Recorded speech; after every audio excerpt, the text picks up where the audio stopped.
welcome everybody to our Friday conversation on Facebook with Empowering Mountain Food Systems and Blue Ridge Food Ventures.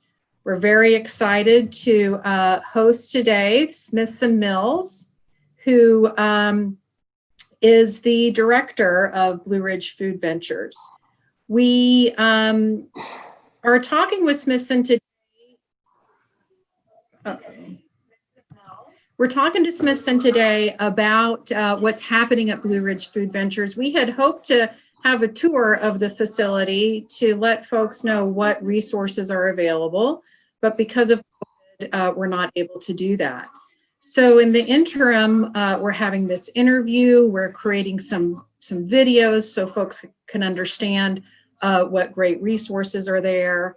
And we have a blog post. So we're going to have lots of resources so the folks who are in our region, in the Empowering Mountain Food Systems region, can know what kind of resources that we can support and what's available.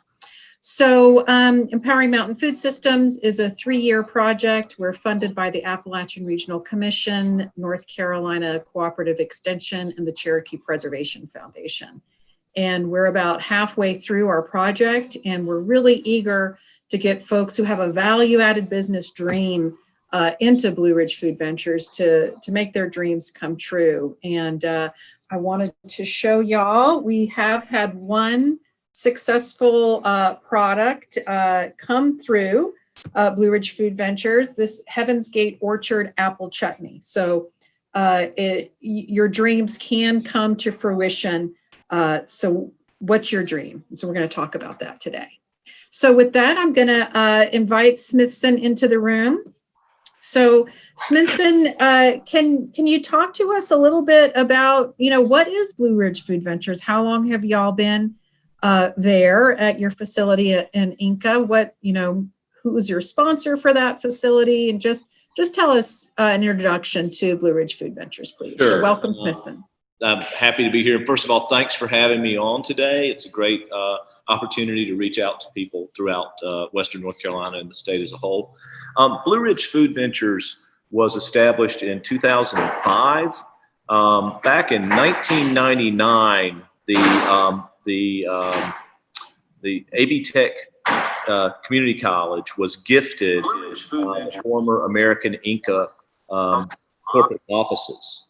This consists of over 250,000 square feet of building space.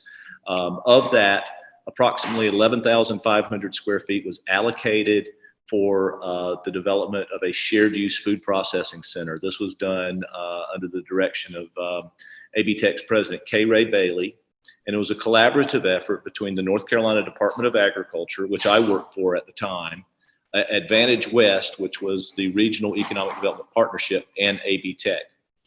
We spent about 2 years, 3 years raising enough money to renovate the 11,500 square foot space. So today, fast forward, we have 3 primary production kitchens, and we have a bottling room taking up about 3,000 or 4,000 square feet. We have another, probably 8,000 plus square feet of storage, both dry storage, freezer storage, cold storage, and pallet racking storage. On average, we have about 55 different businesses that use our facility to manufacture food products in a given year.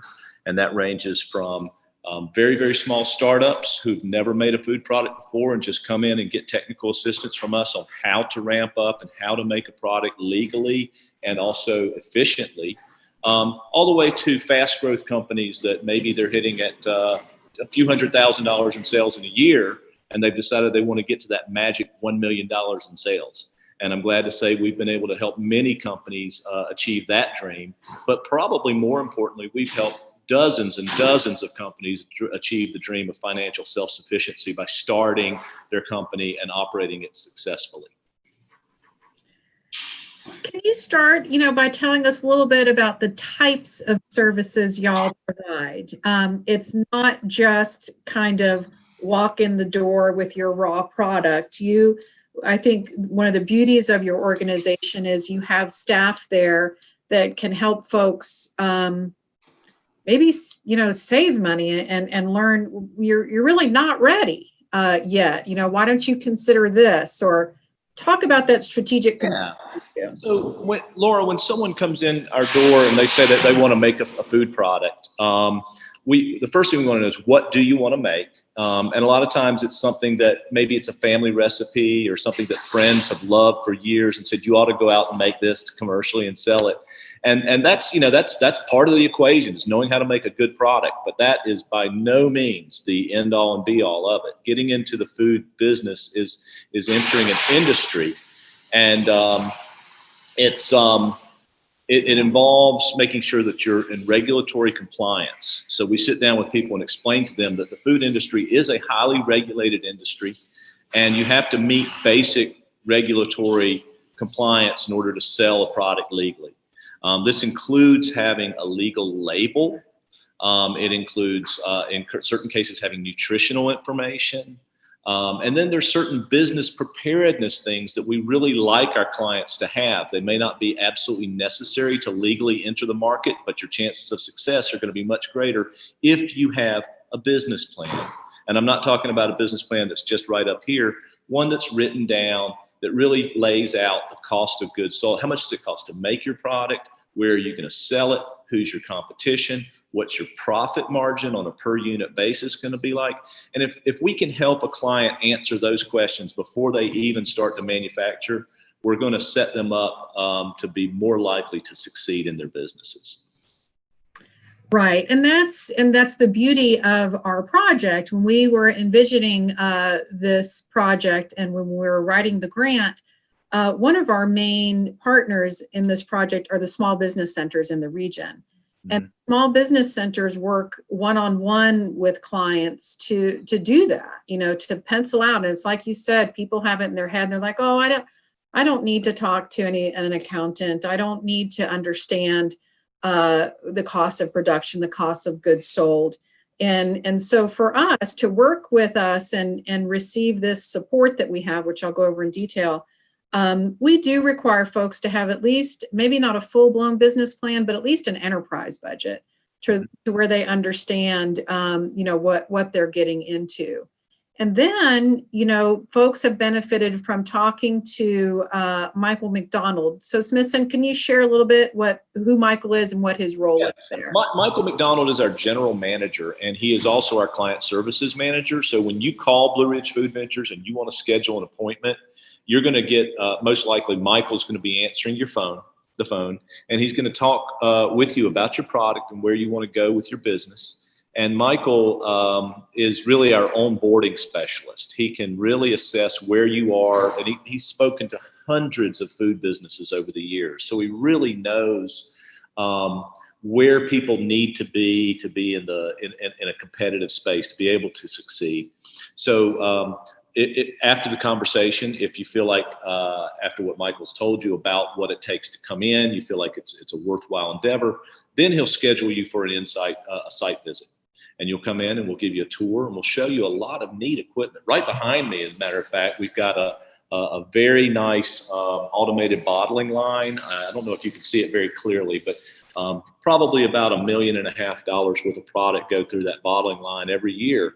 A lot of folks know what they want the end product to look like, but they may not know exactly what type of equipment.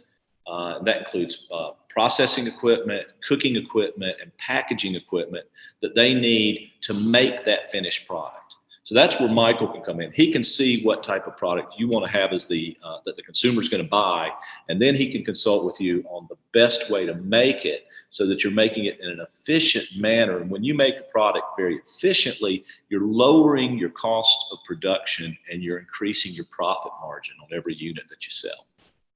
That's right. And that's the beauty of Blue Ridge Food Ventures. The economy of scale is amazing. And so we asked Smithson to write a blog, and we do have a link in the chat of Smithson's blog he just wrote describing the economies of scale.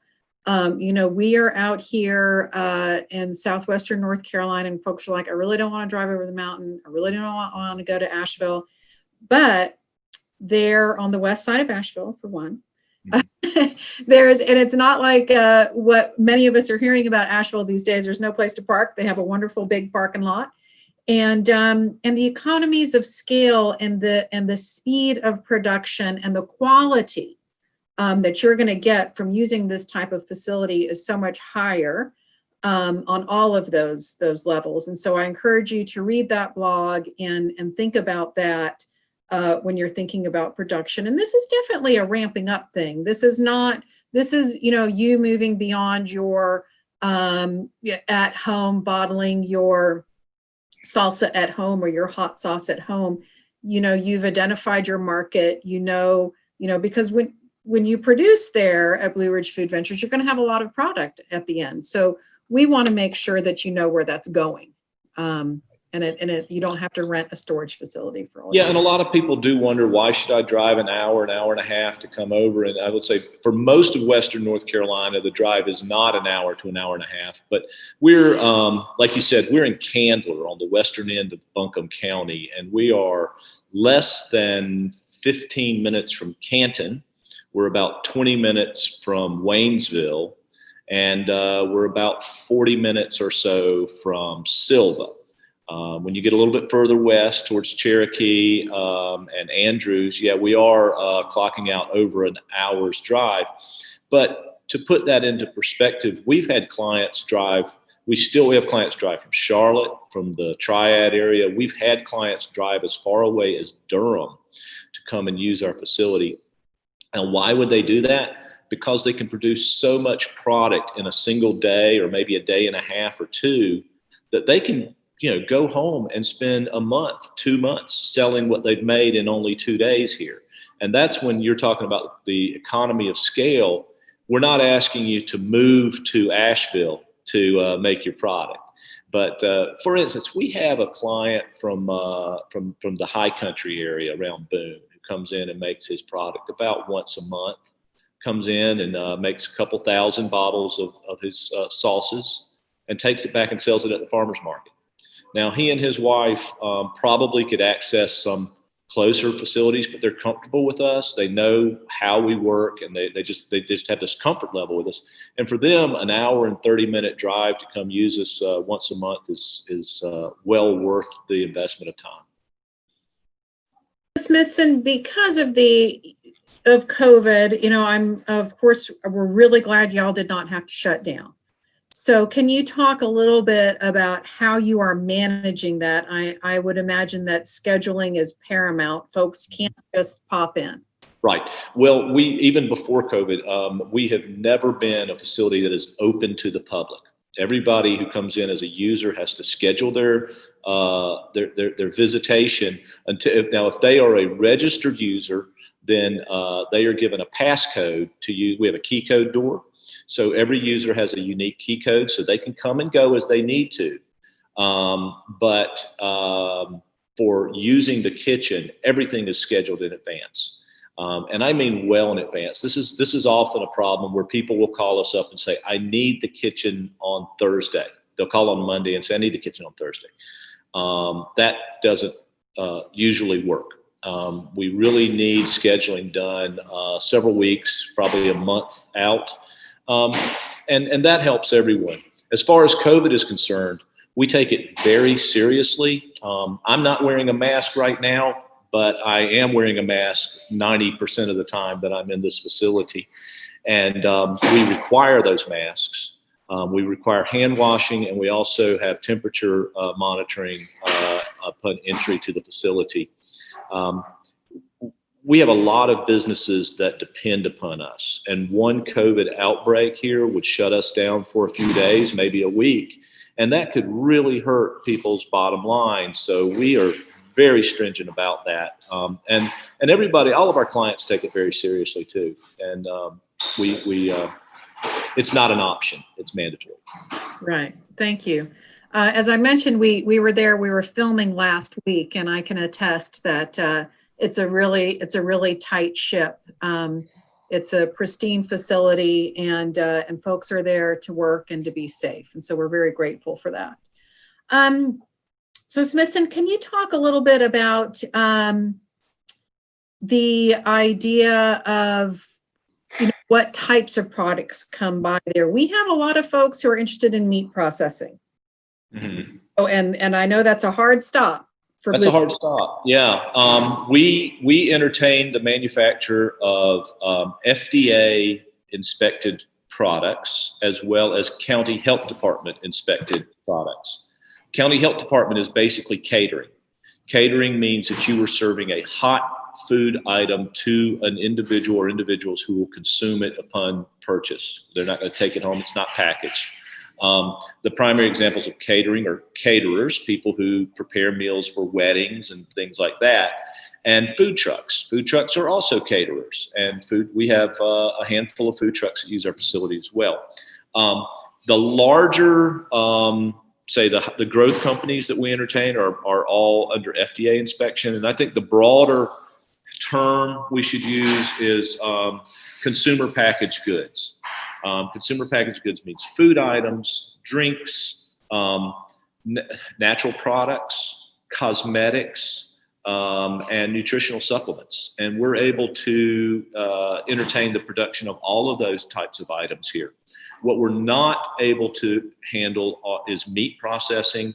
And that means, obviously we don't have a slaughter facility here. But even further processing, like making beef jerky, is not something that we can entertain because that's under the inspection of the U.S. Department of Agriculture and not the Food and Drug Administration. And sometimes their regulations are contradictory, and it's just very difficult to entertain both.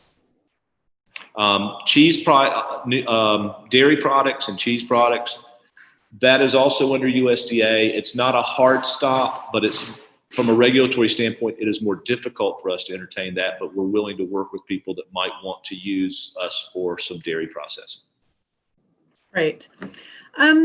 So I did want to talk a little bit about the fees associated with using your facility. And for folks who are in Empowering Mountain Food Systems region of Swain, Jackson, Haywood, Clay, Graham, Haywood counties and the Qualla boundary, our project covers $3,000 worth of your costs of production, which I think can go pretty far. And also, you might only need $150 worth of consultation time for Michael or Smithson. So we cover that as well. But if folks on this call are not part of the Empowering Mountain Food Systems project, how does the fee strategy work there? Right. Well, the consultation is free. I mean, you can call us up, talk to us, schedule a visit. That's not a problem.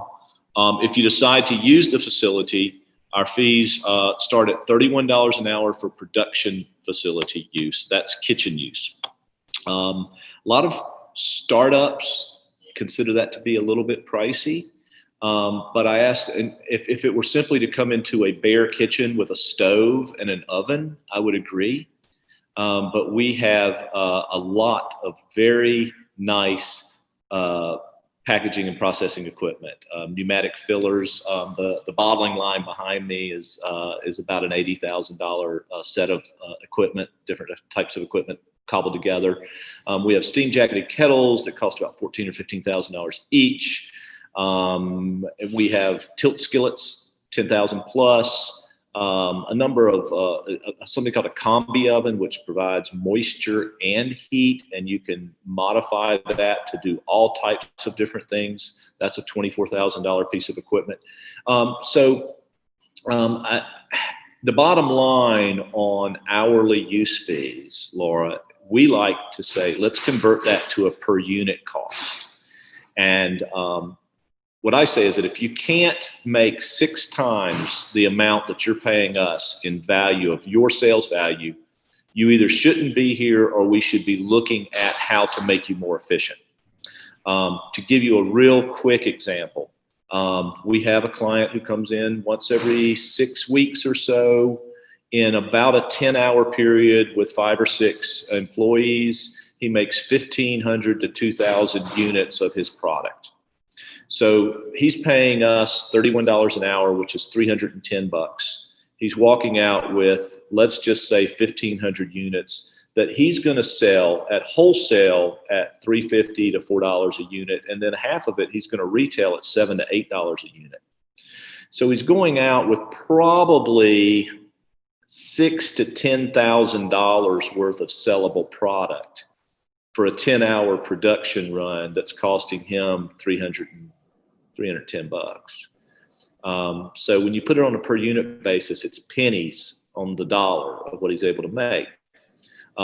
We readily agree that you should not use our facility if you can't make volume. I'll give you a good example of what doesn't work. Wedding cakes. Okay, if any of y'all are bakers and if you've ever made a wedding cake, it takes hours and hours of detailed work to make a really great, wonderful wedding cake.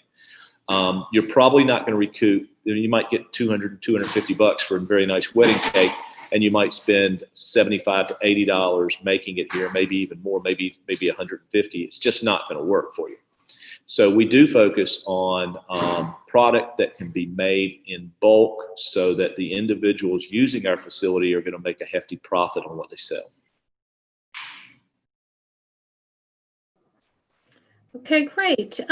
So we have seen a huge uptick in home cooking because of COVID. I wonder what trends has Blue Ridge Food Ventures manufacturing clients seen any changes in their manufacturing products because of COVID? Well, it's been pretty topsy-turvy, and really every company has their own story. When COVID hit in the spring, our caterers and our food trucks were knocked out of business immediately. And they took a big hit. But slowly over the summer, many of them came back. And today, I would say 70% of our catering companies that left at the beginning of COVID are back. They're probably not quite as busy as they were before, but they are cash flowing to some degree now, which has been very helpful. And other companies that maybe are selling to supermarkets suddenly saw their sales go through the roof. Companies that were selling to the restaurant trade lost a lot of business. But we have one company that's easily tripled their sales because they were selling the right product at the supermarket or the retail level. And they never missed a beat, and they went through the roof. Think about it this way. Before COVID, over 50% of Americans' food dollars were being spent on food eaten away from home. The economy was good. People had excess money. They were going out and spending money on restaurants and having a nice time. When COVID hit, all of that went away for a brief period of time. Some of it's come back now. But the consumer shifted a significant amount of their purchasing to supermarkets and home delivery of food and online purchases of food. Those channels have boomed. They have not returned to pre-COVID levels, and I suspect that they will continue to be elevated as a percentage of overall sales for probably several years to come. Great. Well, I'm glad folks are still there in manufacturing and that you are there for them. We're going to wrap up. I've got this last question. You have some exciting news to share about Blue Ridge Food Ventures expansion. So yes, we do. What's happening? Yeah, so just for clarification, the parent nonprofit of Blue Ridge Food Ventures is the Center for Agricultural and Food Entrepreneurship. That's a mouthful. We call it CAFE. You only have to say it one time, and after that, CAFE will work. CAFE is collaborating with the Southwestern Commission and the WNC Farmers Market on building a new set of kitchens at the WNC Farmers Market on Brevard Road outside of Asheville. That facility will be built this year, and we expect an opening in August or September of 2021. It will focus on entry-level training and education as well as food trucks. We're going to have a really nice drive-through for food trucks. But if you're entry-level, if you're a farm family that's been selling, let's say you've been selling tomatoes to J&J Tomato down at the WNC Farmers Market, you could sell the majority of that, take a portion of your tomatoes and come over to our facility and make tomato sauce. We could show you how to make a tomato sauce that you could market at a farmer's market or maybe at your farm stand at your home. So we're going to focus a lot more on entry-level training and education. at that facility. Meanwhile, Blue Ridge Food Ventures is going to continue to operate and focus more on the faster growth, higher sales volume potential of consumer packaged goods. So we're going to sort of divide our services between two different facilities, but I think ultimately what it's going to mean is there's going to be plenty of space and time and technical support for everyone, regardless of where they are on the spectrum of food entrepreneurship. That's really exciting. And so we share a funder. The Appalachian Regional Commission is funding that. And so that's correct. Yes. And the USDA Rural Development is helping out. Right. So we're really excited about that added resource, and we'll continue to let folks know about that. So with that, we're going to wrap up. We try to keep our Friday conversation short. And if we don't have any questions in the chat or in our Facebook, Lauren does have a survey for our Zoom folks to fill out. But while she's pulling that up, if anybody who's on the call in the Zoom, if you could put in the chat box too any topics you'd like to see. We're developing our calendar of events coming up. And if you have any ideas that you'd like to make sure that we cover, we certainly want to hear about that. So thanks again, Smithson. Y'all are a great partnership, and Michael has done a great job of saving people time and saving people money. And I will say also, we do have additional support for folks who are working in this value-added arena through our advanced business services. And we're going to show you some slides about how to access those services next. So this is on the homepage of Empowering Mountain Food Systems. If you select the Business Development tab, you will have a description of this up to $3,000 in product development support, and with the Apply Now button on the bottom, and that will take you to the Small Business Center. And the Small Business Center is who will help you with this idea of your enterprise budget and your cost analysis. Like Smithson said, you know, we don't want you going in there and using this equipment if you don't have your profits in line. So we will help you do that by starting here. If you want more information about what's happening at Blue Ridge Food Ventures, we went through a lot of information quickly. You can go check out their webpage and find out about what their services are there. So I do see we have a question in the chat.